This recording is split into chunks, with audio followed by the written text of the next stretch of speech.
Kajian Kitab.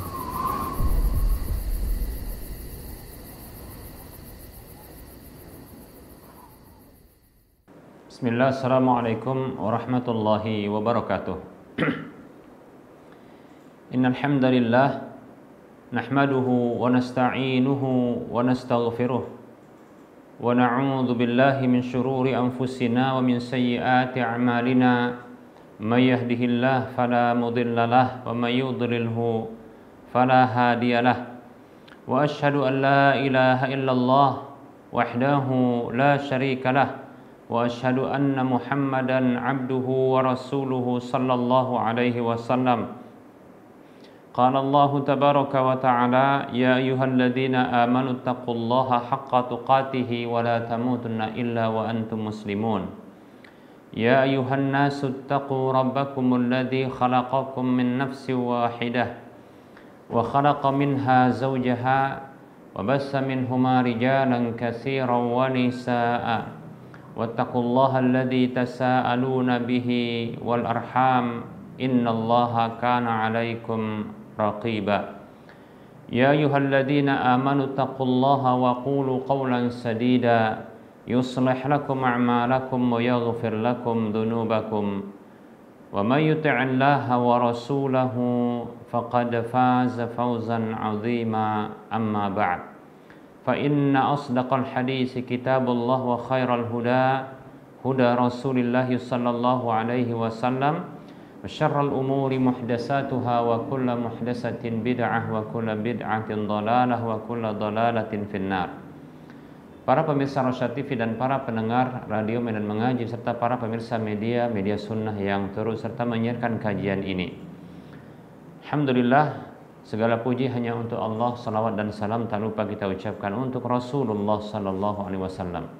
Kita lanjutkan bahasan tentang salat Jumat.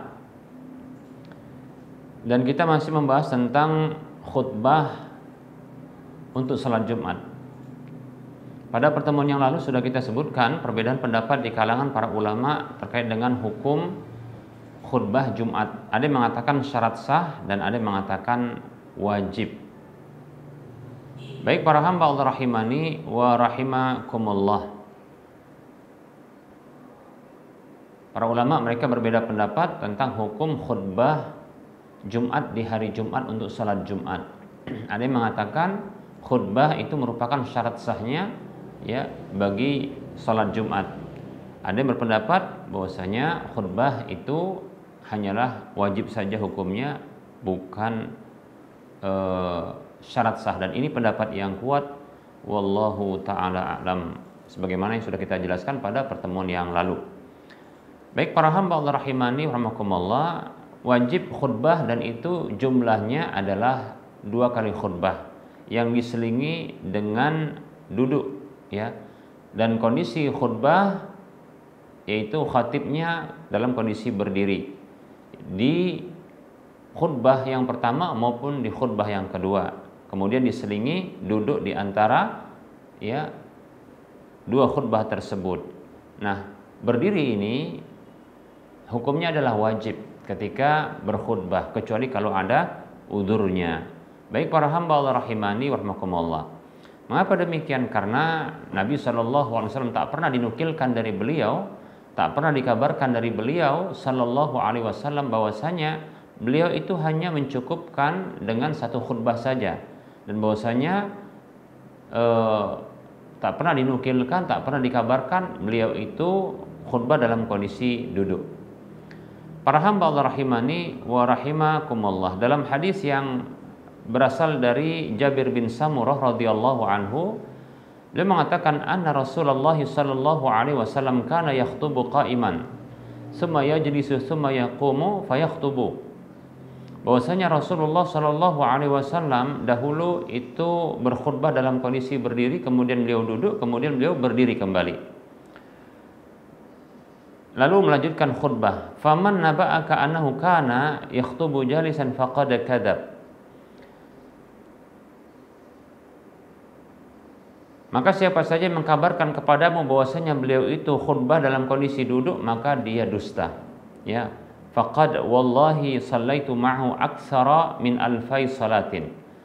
Maka sungguh ya, demi Allah, aku sholat bersama beliau lebih dari 2000 kali sholat. Ya, tentunya maksud 2000 kali sholat ini ya, ini adalah sholat fardu ya. Jadi kalau sehari 5, kalau hari itu ada katakanlah ya 350, ya ini ya bisa dipahami berarti ini potensi memang lebih dari 2000 kali, termasuk diantaranya sholat Jumat. Ya, jadi Jabir bin Samurah radhiyallahu an mengatakan, ya demi Allah, sungguh aku sholat bersama beliau lebih dari 2000 kali sholat. Itu maksudnya adalah ya sholat fardu ya, yang 5 setiap hari ya. Baik, dalam riwayat yang lain disebutkan fama ra'aituhu illa qa'iman, maka tidaklah aku melihat beliau, maksudnya ketika berkhutbah itu kecuali duduk. Berdiri, illa qa'iman, kecuali berdiri. Demikian. Baik para hamba Allah rahimani wa rahimakumullah.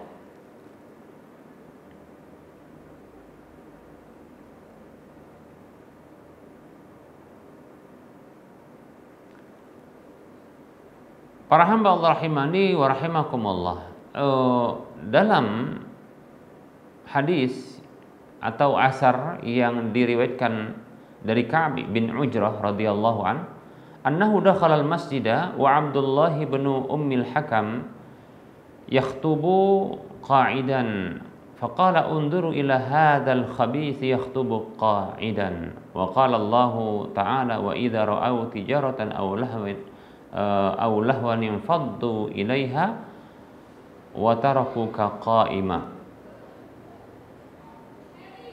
Nah, di sini ya diriwayatkan oleh Imam Muslim, Nasai dan Ibnu Abi Syaibah. Yang dibacakan tadi adalah surah Al-Jum'ah ayat 11. Baik ya, salah seorang sahabat Ka'b bin Ujrah ya melihat ada salah seorang kalau nggak salah ini Abdullah bin Ummil Hakam, ini adalah gubernur ya di wilayahnya. Ka'b bin Ujrah radhiyallahu anhu mengatakan bahwasanya tatkala beliau masuk ke dalam masjid, sementara Abdullah bin Ummil Hakam itu berkhutbah Jumat, berkhutbah untuk salat Jumat dalam kondisi duduk, ya. Maka berkomentarlah Ka'b bin Ujrah radhiyallahu anhu, lihatlah kepada orang buruk ini, dia berkhutbah dalam kondisi duduk, demikian, ya. Padahal Allah Subhanahu wa taala berfirman dalam surah Al-Jum'ah ayat 11 yang artinya, dan apabila mereka melihat perniagaan atau permainan, maka mereka bersegera menuju kepadanya dan meninggalkanmu dalam kondisi berdiri, yaitu berkhutbah ya dalam kondisi berdiri. Ini hadis riwayat Muslim dan yang lain menunjukkan Nabi sallallahu alaihi wasallam ketika berkhutbah itu berdiri, demikian. Baik para hamba Allah rahimani wa rahimakumullah.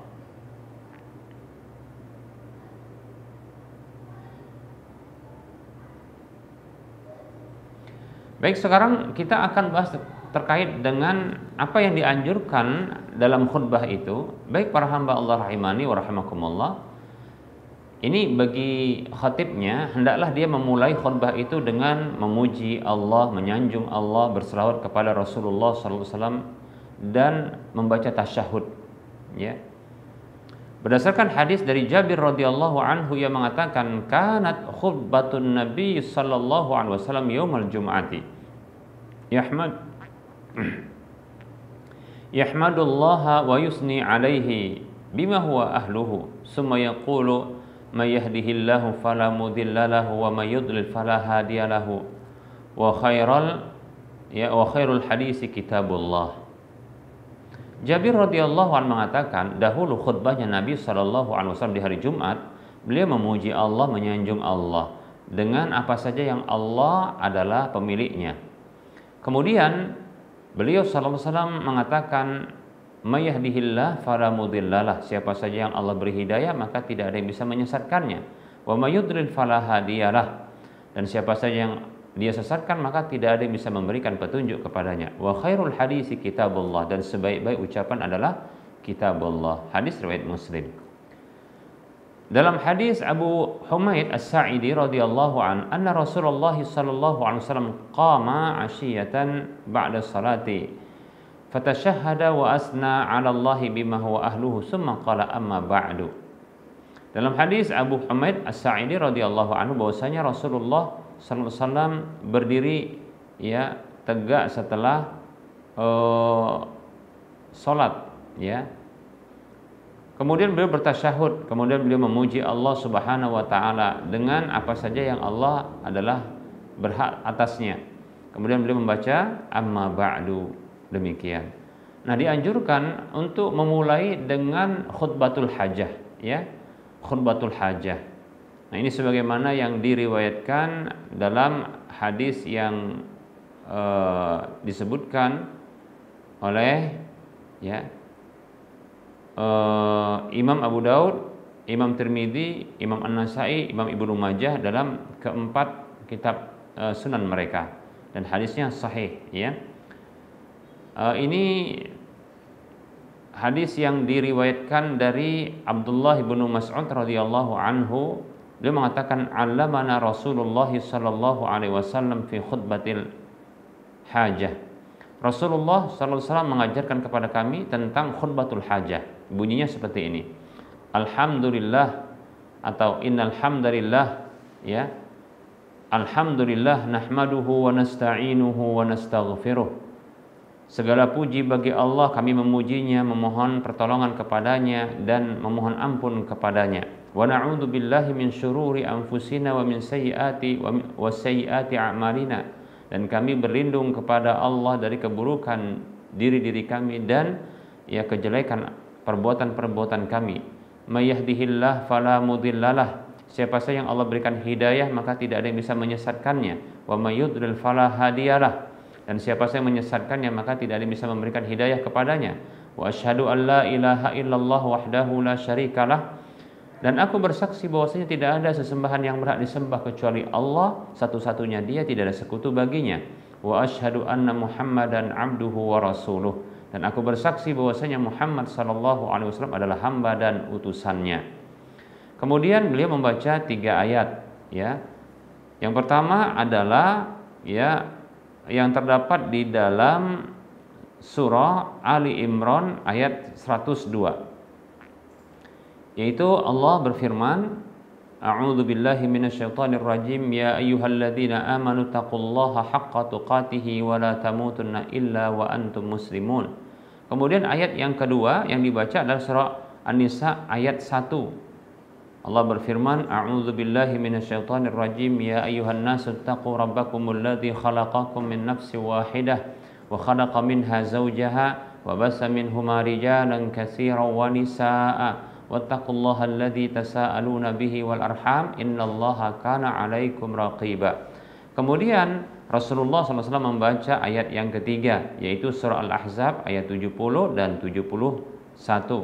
Allah berfirman, A'udzu billahi minasyaitonir rajim, ya ayyuhalladzina amanu taqullaha wa qulu qawlan sadida yuslih lakum a'malakum wa yaghfir lakum dzunubakum wa may yuti'illaha wa rasulahu faqad faza fawzan 'azima.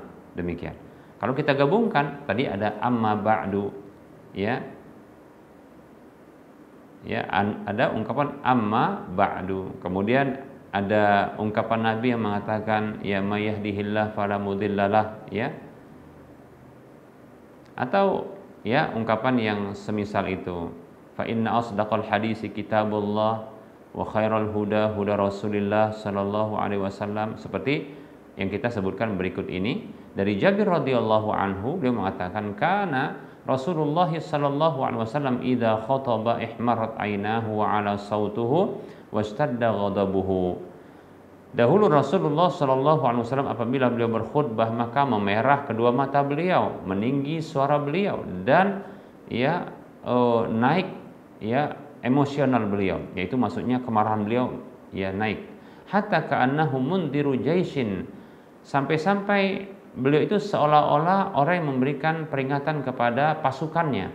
Yaqulu ya sabahakum wa masakum ya Aku peringatkan kalian di waktu pagi kalian dan sore kalian. Nah, kurang lebih begitu. Wa yaqulu, ya, beliau mengatakan bu'istu ana was-sa'ati kahataini.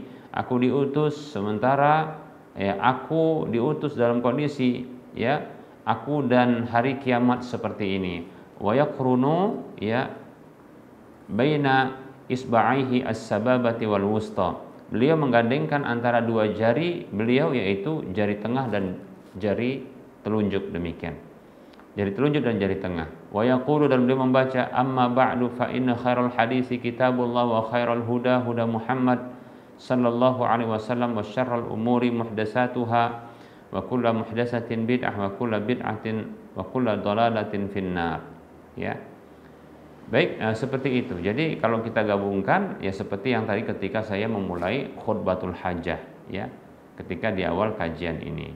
Hadis ini hadis yang dikeluarkan oleh Imam Muslim, An-Nasai, Ibnu Majah dan Imam Ahmad. Baik para hamba Allah rahimani wa rahimakumullah. Ada riwayat yang sahih dari Umar bin Khattab radhiyallahu an dan Abdullah bin Mas'ud radhiyallahu an, bahwasanya keduanya itu pernah membuka ya dengan model khutbah seperti ini ya ketika khutbah Jumat dan yang lainnya. Demikian ya. Jadi khutbatul hajah ini bisa dipakai ketika di awal khutbah Jumat atau ketika yang lainnya, seperti mungkin ketika berbicara di hadapan orang atau ketika memberikan nasihat di hadapan orang lain. Demikian para hamba Allah rahimani wa rahimakumullah.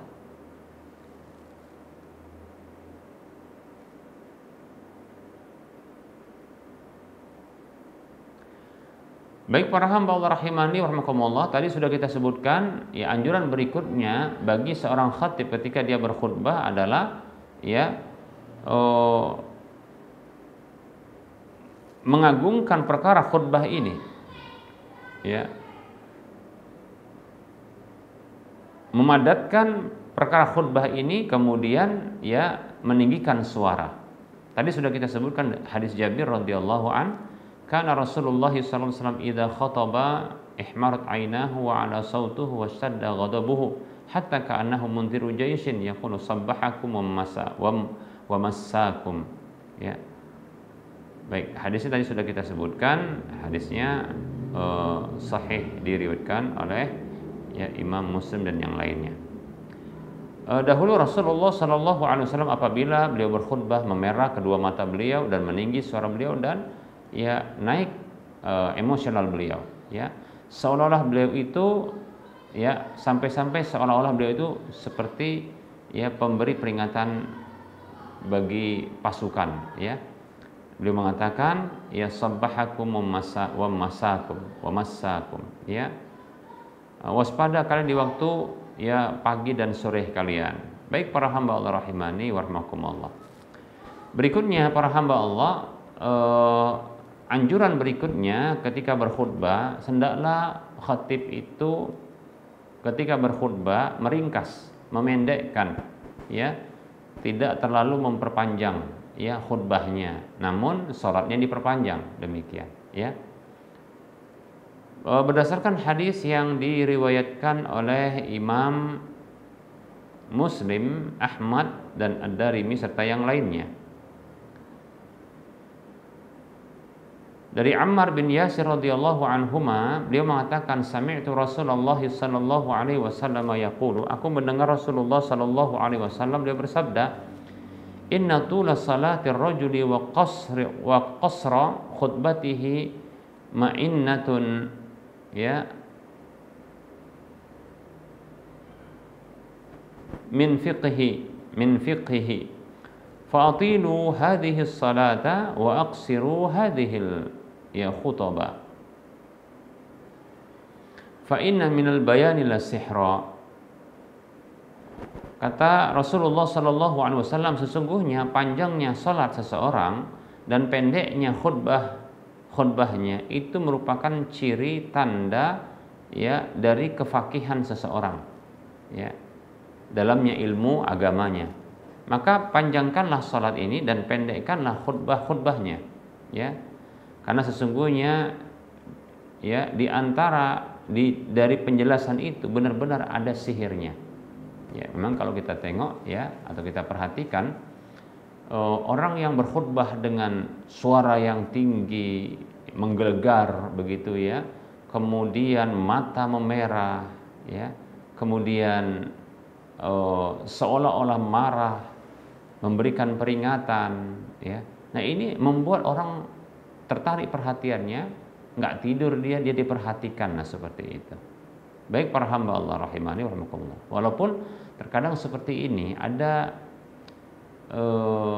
sebagian kaum muslimin tidak suka ya, sampai mereka memberikan cap untuk orang seperti ini, yaitu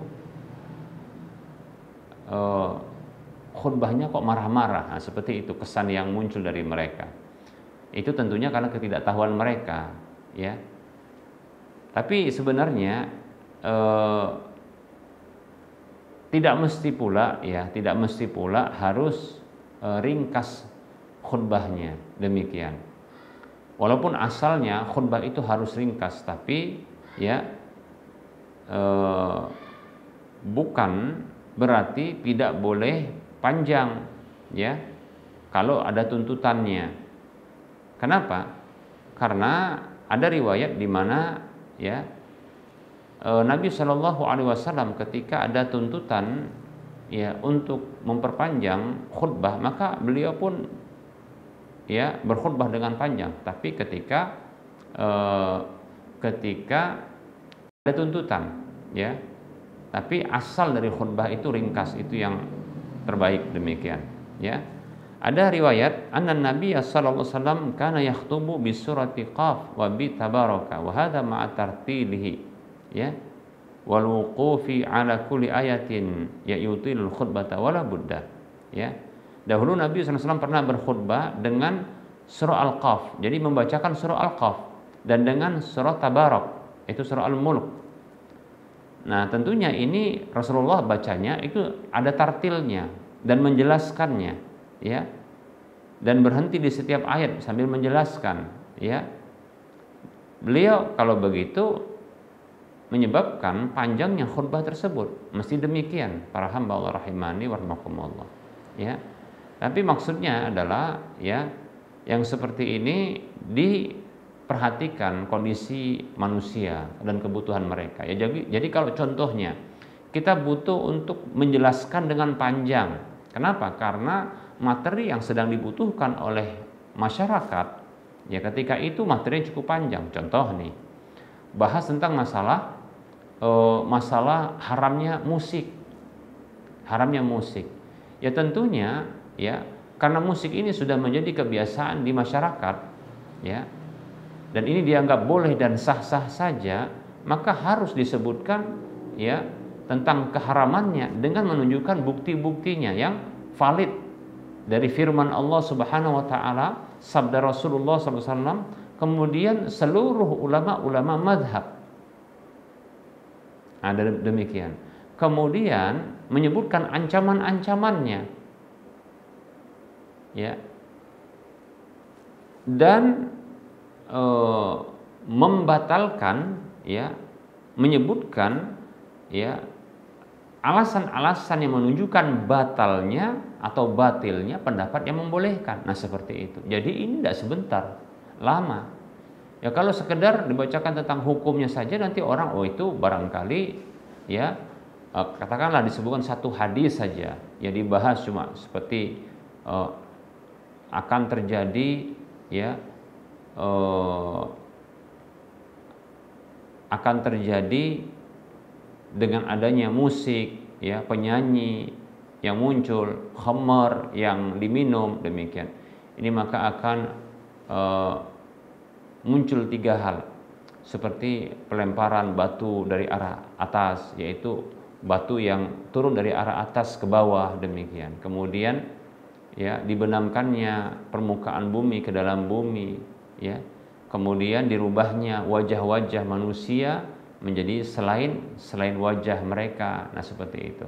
Nah, kalau seperti ini saja mungkin nanti mereka menganggap hal itu sepele. Tapi kalau berulang disebutkan firman Allah, kemudian tafsirnya, sabda Rasulullah terkait dengan pernyataan haramnya, ancamannya, demikian. Kemudian pernyataan ulama-ulama di berbagai mazhab, sampai 4 mazhab disebutkan. Bahkan ulama-ulama yang lain yang di mazhab yang lain. Seperti itu. Sampai pun ya ulama-ulama yang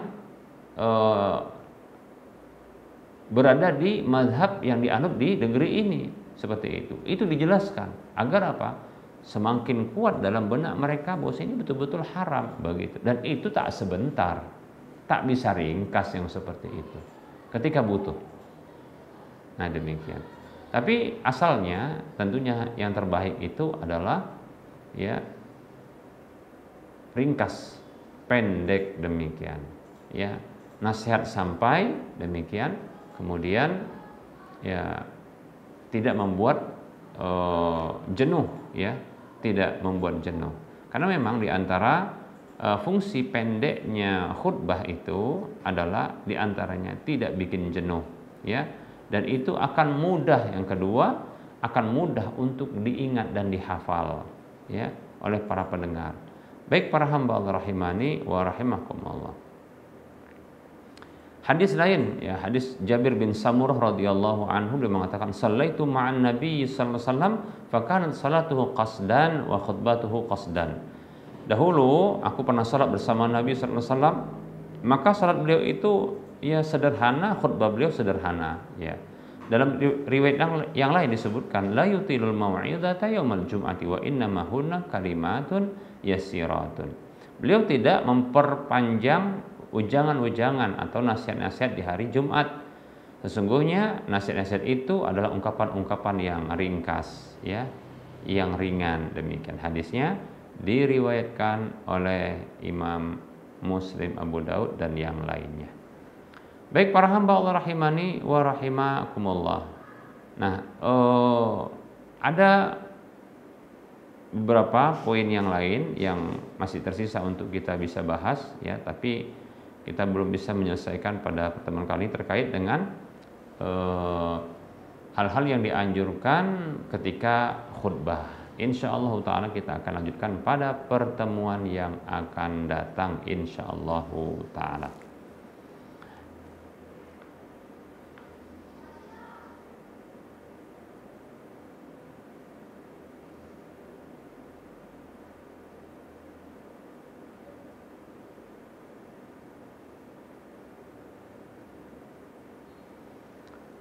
Baik para hamba Allah rahimani wa rahimakumullah.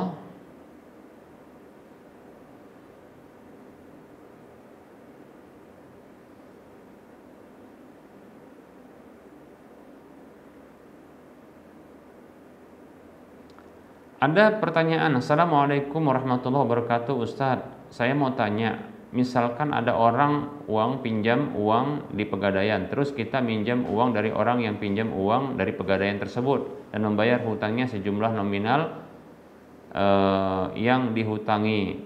Apakah terkena riba Ustadz? Syukron, jazakallahu khairan. Bismillah. Waalaikumsalam warahmatullahi wabarakatuh. Apabila kita berhutang kepada orang yang dia berinteraksi dengan cara ribawi, ya, yang kita tidak ada andil di dalam tindakan dia melakukan transaksi ribawi lewat hutang yang berbunga, ya, maka kita tidak ada dosa, ya, tidak ada dosa dan tidak terlibat dalam ribanya. Tapi kalau contohnya kita yang motivasi orang, ya, dan ini pernah terjadi seperti ini, contoh, ya kan, ya, tolonglah, ya,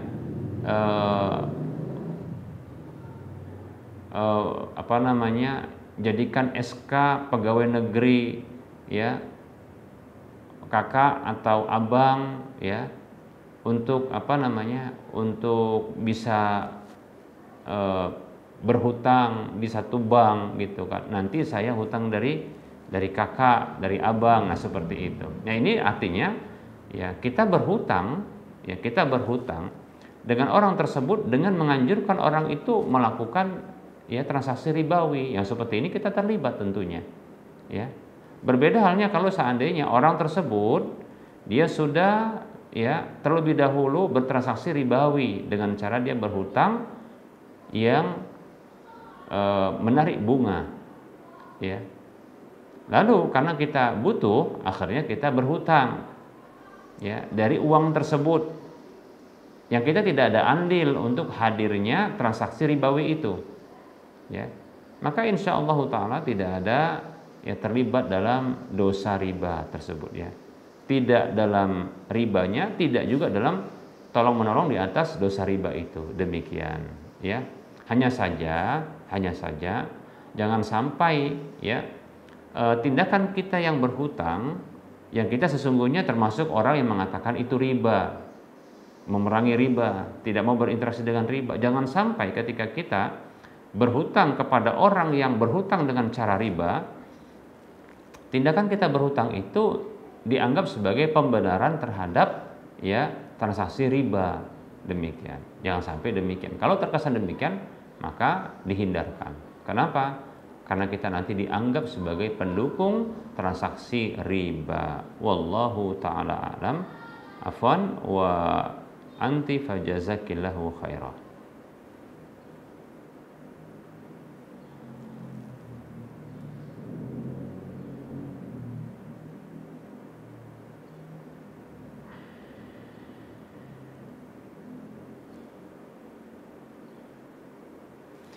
Ada pertanyaan kedua. Bismillah, assalamualaikum warahmatullahi wabarakatuh. Ustaz, saya ingin bertanya, bolehkah saya menemani ibu saya ziarah ke kuburan, yaitu ibunya ibu saya, opung saya yang kafir. Ibu saya seorang mu'alaf Ustaz. Barakallahu fiik Ustaz. Bismillah, waalaikumsalam warahmatullahi wabarakatuh. Ziarah ke kuburan, ya, orang kafir, ya, dalam rangka untuk mengingatkan diri kita akan akhirat, itu tidak mengapa, ya.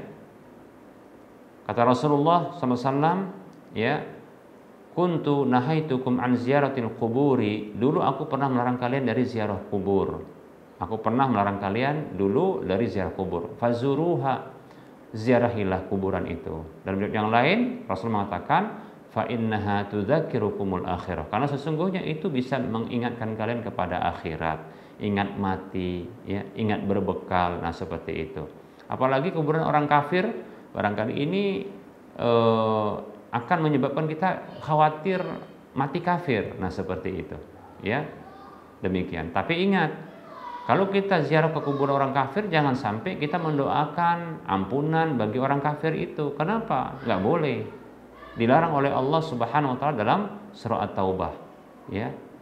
Tidak boleh ya kita mendoakan orang kafir dengan doa ampunan, ya, doa kebaikan di alam kuburnya. Tidak boleh. Kenapa? Karena itu bertentangan dengan kenyataan yang Allah akan memberikan siksaan kepada mereka karena kekafiran mereka. Kalau tidak salah ini dalam surat At-Taubah 113, ya. Karenanya tidak pantas seorang mukmin bahkan nabi untuk memohonkan ampun kepada orang-orang kafir. Sekedar ziarah kubur ini tidak mengapa, ya. Bahkan Rasulullah pernah mengatakan, walaupun hadis ini diperdebatkan oleh para ulama tentang kesahihannya, ya, sebagian ulama mengatakan ini hadis ya hasan atau sahih, ya. Nabi pernah bersabda ketika dikabarkan paman beliau yaitu Abu Thalib wafat dalam kondisi kafir, ya, oleh Ali, ya, maka Ali radhiyallahu anhu diperintahkan Nabi, ya, idhab fawarihi, pergilah kuburkanlah dia. Tentunya ini lebih daripada ya ziarah kubur, karena menguburkan bahkan demikian, ya. Maka ini tidak mengapa, ya. Wallahu taala a'lam. Sekedar ya menemani, ya, atau ziarah kubur demikian. Apalagi kalau bisa ngambil manfaat dari situ, ya, pelajaran seperti kekhawatiran mati dalam kondisi kafir. Demikian. Wallahu ta'ala a'lam wa fiq barakallah. Baik para hamba Allah rahimani wa rahmakumullah, kita cukupkan untuk penyampaian materi kita, ya, karena sudah sepertinya masuk waktu sholat duhur untuk wilayah Medan dan sekitarnya. Tentunya dalam penyampaian ini banyak kesalahan dan kekurangan. Kepada Allah saya mohon ampun, dan kepada para pemirsa dan para pendengar saya mohon maaf. Ya, sebelum kita mengakhiri perjumpaan seperti biasa, kita berikan motivasi. Yuk kita mari berdonasi untuk membangun Masjid Al-Muwahhidin, menyempurnakan dan merampungkannya. Ingat loh, kita ini berada di hari-hari yang amal soleh itu paling dicintai oleh Allah Subhanahu Wa Taala. Kalau di luar tanggal 1 sampai tanggal 10 di bulan Dzulhijjah ini kita bisa berinfak banyak, maka berinfaklah di hari-hari ini. Kenapa? Karena infak Anda itu paling dicintai oleh Allah Subhanahu Wa Taala. Ayo mari, ya, silakan transfer ke nomor rekening Bank Syariah Indonesia di nomor 7127485555 atas nama Yayasan Lajnah Dakwah Medan Palembang 451. Semoga Anda termotivasi dan semoga bermanfaat. Mohon maaf atas segala kekurangan. Kita ketemu lagi di lain kesempatan. Wassallallahu ala Muhammad wa ala alihi wa ashabihi ajma'in. Subhanakallahumma wa bihamdika asyhadu an la ilaha illa anta astaghfiruka wa atubu ilaika walhamdulillahi rabbil alamin. Wassalamualaikum warahmatullahi wabarakatuh.